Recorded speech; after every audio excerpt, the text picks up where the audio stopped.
3 ముళ్ళు వేయించుకుంది, 7 అడుగులు నడిచింది. ఎంతో సంతోషించింది. కానీ 8 నెలలకే అదే ప్రేమకు తనువు చాలించింది. మంచి మాటలు చెప్పినోడు, ప్రేమించినోడు, తాళి కట్టినోడు కడదాకా చూసుకుంటాడని నాతిచ్చారామి అన్నవాడే ప్రేమకు వెలకట్టాడు. కట్నానికి కాలు దువ్వాడు. రోకలి బండకు ఊపిరి తీశాడు. 20 ఏళ్లకే అనూష ప్రాణాలను అనంత విశ్వంలో కలిపేశాడు. పరమేష్ సొంతూరు వికారాబాద్ జిల్లా తాండూరు. అదే ఊర్లోని సాయిపూర్లో అనూష ఉండేది. ఇద్దరు నవయవ్వన యువతీ యువకులు. అనుకోకుండా పరిచయం కలిగింది. చూపులు కలిశాయి, మనసులు ఒకటయ్యాయి. పెళ్లి చేసుకొని హ్యాపీగా లైఫ్ లీడ్ చేయాలనుకున్నారు. ఇద్దరిది ఒకే సామాజిక వర్గం. పెద్దలు కూడా గ్రీన్ సిగ్నల్ ఇచ్చారు. ఇద్దరు చట్టా పట్టాలేసుకు తిరిగారు.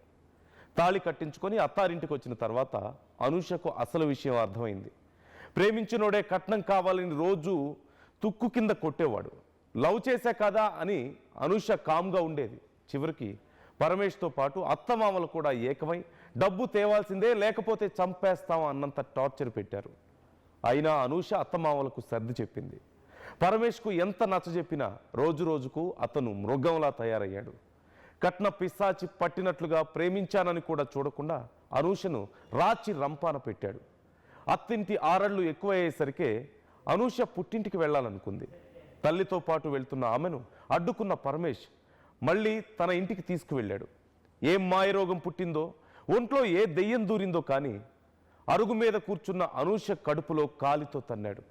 అంతటితో ఆగకుండా రోకలి బండతో బర్రెను కొట్టినట్లుగా అనూషను కొట్టేసరికే ఆమె అక్కడికక్కడే చనిపోయింది. పోలీసులు వెతుకుతున్నారని తల్లిదండ్రులతో కలిసి పరమేష్ పరారయ్యాడు. ఇంతకంటే దారుణం ఉంటుందా? ఇలా చంపడానికే పరమేష్ అనూషను ప్రేమించాడా? ఇలా నరకానికి పంపించడానికైనా మాయమాటలు చెప్పి 3 ముళ్ళు వేసింది? ఇలా కసి తీరా తన్ని కాటికి పంపించడానికైనా మనసిచ్చానని మనువాడింది? ఇదేనా ప్రేమంటే?